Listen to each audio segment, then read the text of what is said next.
national or international, which is happening nationally in Delhi or Noida, or else you can go for other foreign destinations. Exactly. And then you can go for to these export houses. Exactly. That is the point I was trying to tell you. There are a lot of information floating around in the internet. You just Google it that pineapple buyers from Dubai. Okay, there will be a lot of links coming, there will be a lot of portals coming. They will say, we'll give you the list of buyers, expensive, you pay us this amount of money, 5,000, 10,000. If you ask me, if someone tells you to give me money, I'll give you a list of buyers, that is the most bogus thing in today's world.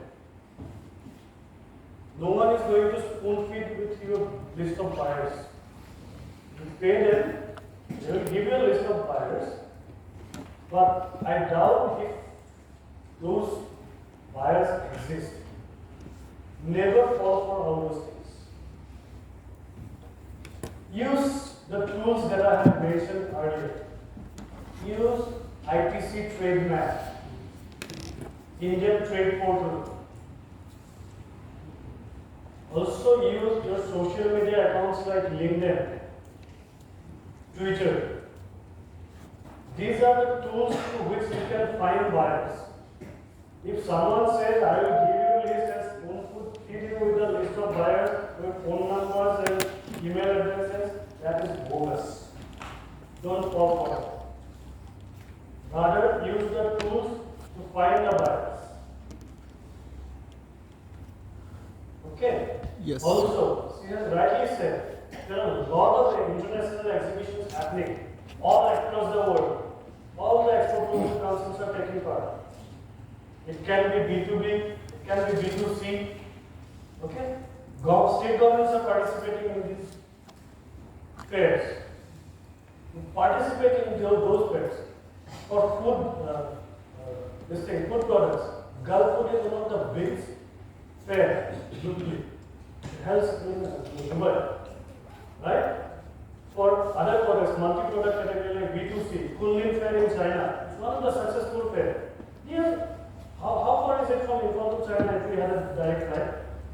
Hardly 1.5 hours time. Really? Participate on those fairs. Take your products there. It's a B2C fair. It happens for 1 week. Within 2 days, your products will be sold out. Also, there is footfall from all the buyers. There are company representatives, agents, distributors who come to these fairs.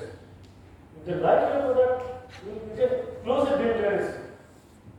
These are the platforms that you need to attend to attract buyers and get buyers. The issue over here in Northeast is we are trying our level best for the last 7-8 years in Northeast to take representation in this space, but hardly unsuccessful. No one participates. Then the question comes, why are they saying नहीं है? Buyer कहाँ से आएगा? आप अगर proactive नहीं होगे. Government is trying to, give the participation fees of the particular fair. For example, 50,000 rupees. Government is saying we are going to subsidize it. आप लोग 25,000 दो, गवर्नमेंट बोल रहे कि हम 25,000 दे देंगे.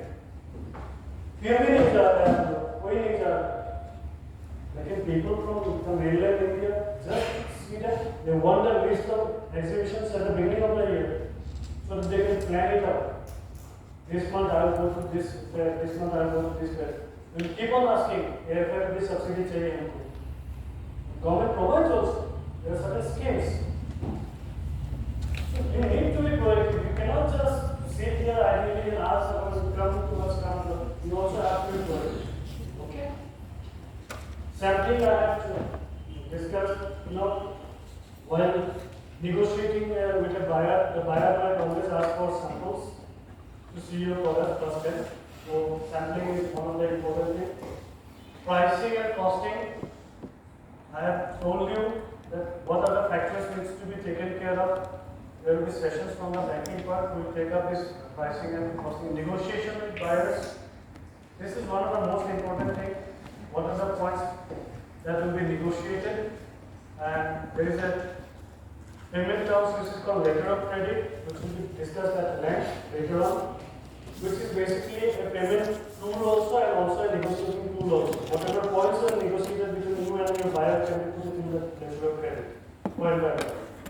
Okay. Covering risk through ECGC, Amitji probably might be taking this. So you can always cover the risk factor. This is a Government of India organization, ECGC, Export Credit Guarantee Corporation. You can take an insurance coverage from them. Okay, to safeguard your exports. Full form of Export Credit Guarantee Corporation. Credit Guarantee Corporation. Their office is in Rawali. Generally, exporters from this part of the country generally don't take this coverage. I don't know if they know about them or I don't know, but it's always advisable you take a coverage from ECGC. Processing an export order, confirmation of the order. First, what will happen? You are in talks with a buyer. You will send him a pro forma invoice. What is a pro forma invoice? This same thing as an invoice, only the top name changes. You mention all the things that an invoice has in the pro forma invoice. Before sending a commercial invoice, you send the pro forma invoice to the buyer. If the buyer finds the terms and conditions and the products mentioned there, the pricing, everything is okay with it, with whatever is mentioned in the pro forma invoice, you will say okay. Then he will ask you to raise a commercial invoice. Okay? So same thing, if you say okay with the pro forma invoice, you will raise a commercial invoice against that pro forma invoice. If anything needs to be said, changed in the pro forma invoice, the buyer will say what needs to be changed and accordingly you change it. Then once you pro forma invoice is okay, you raise a commercial invoice and the confirmation of the order is done. Okay. That means the buyer has agreed on all the terms and conditions. Next on the quality control, we have discussed at length regarding the product quality. Depending upon which country that you will be sending your goods and what products, if it is agriculture or horticulture products, specifications will be provided to you by the buyer and accordingly you need the products to be tested and certificates needs to be taken up. Next, the finance part. This is also very important because starting an export business involves money. How you are going to finance your business. There will be sessions on banking part, but even though I have just highlight two things, there are packing credits given by bank. That is pre-shipment credit and post-shipment credit. You might require funds to procure goods before exporting. So you can always approach your bank, that is called a pre-shipment credit. And after you export the goods, you might require funds for the next consignment, that post-shipment credit. So you can always negotiate with your banker about this particular finance part. Labeling, packaging, I have already said about the importance of labeling and packaging. Mr. Das is here from the Ministry of Packaging. Has just arrived at the point I was trying to make. So he will be having a big session on packaging. So very important session on packaging. Most important, one of the important parts of exports.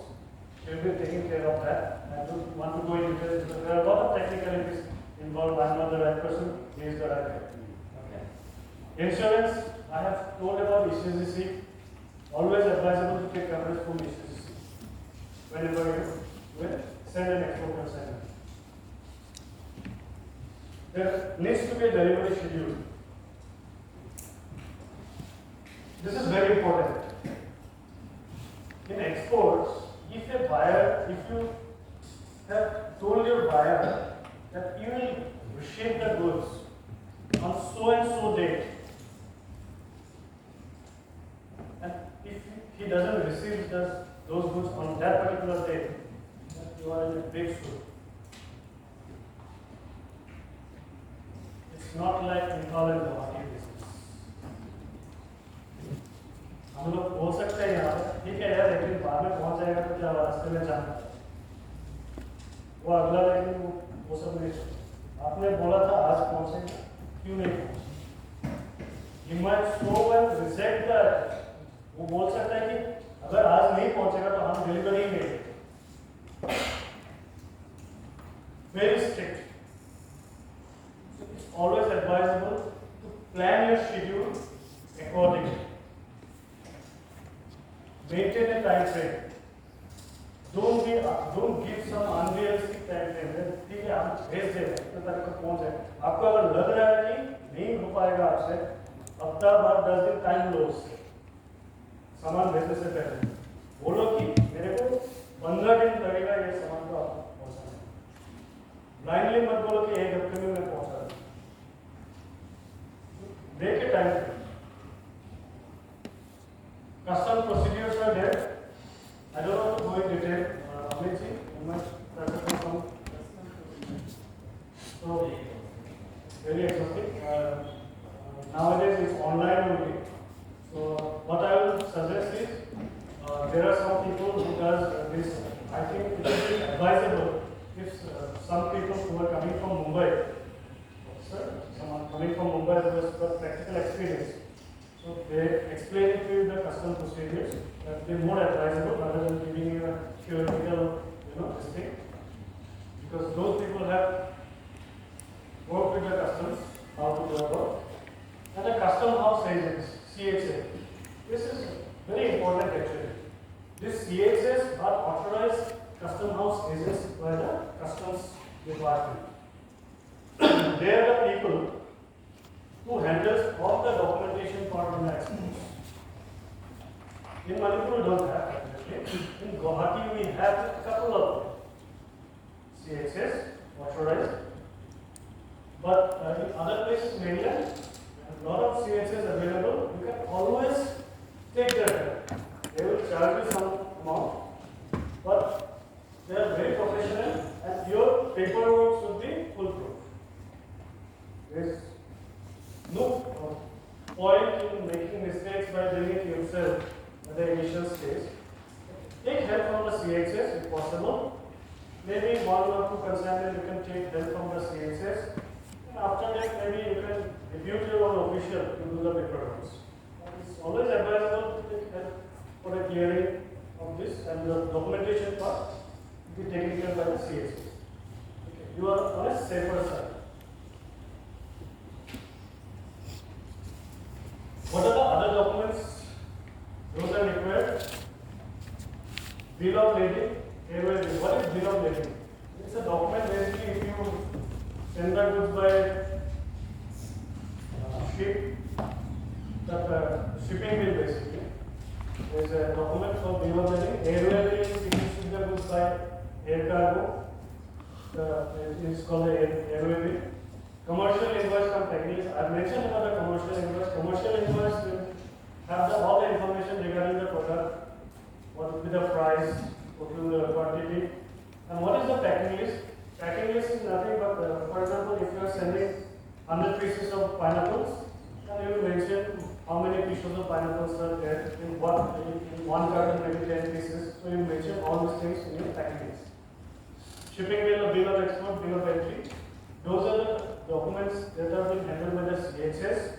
Those things will be explained in the later session by the banker.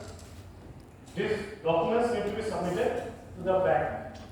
Okay, so the banker will, I think Rasmin is coming, so he is going to take up this thing. Other documents like certificate of origin, inspection certificate, etc. may be required as part of this.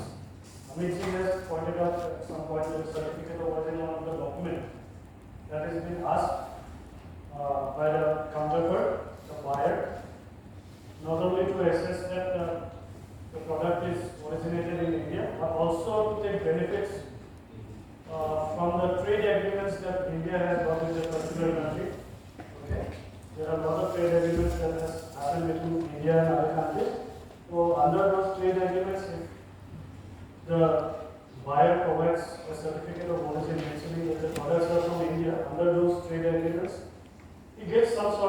concession in his custom import duties. So this is one document that will be asked by the buyer. You will get this certificate of origin online only through KIO. Okay, so you can apply online. It hardly takes 10 minutes to get approval. Submission of documents to bank. I won't go in detail because the banker is going to take care of. These are the documents that needs to be submitted after you secure goods, bill of exchange, letter of credit. Letter of credit, as I mentioned, is the payment terms document, or maybe a negotiating document, invoice, packing list, airway bill, declaration under foreign exchange, certificate of origin, inspection certificate. If the product is agricultural or horticultural product, the product is inspected and certificate has been issued, and this certificate is necessary. Any other documents asked by the buyer. So you are at the mercy of the buyer basically in this case. In the sense, you might ask for any document that is required by that country, home country. Okay, that might not be required in India, but the buyer's country might require that particular document. So you will have to provide that. Okay. Finally, you have submitted all your documents to the bank. The bank will negotiate with the buyer's bank. Okay. Your bank is SBI and the buyer's bank is some XYZ bank. Your bank, SBI, will negotiate with XYZ bank. And finally, you get your money in your account. Export proceeds should be realized in 9 months of time. Is it still 9 months? After you export your goods outside India, you are mandated, you are bound to bring in the money within 9 months of time. Within 9 months. If you fail to do so, then you will be under foreign exchange rules violations. You will be violating the foreign exchange rules already. That is a separate case altogether. There will be a difficult situation for you because you have already sent resources from India, but you haven't wanted money in exchange of that. Government is giving 9 months of time to bring this money.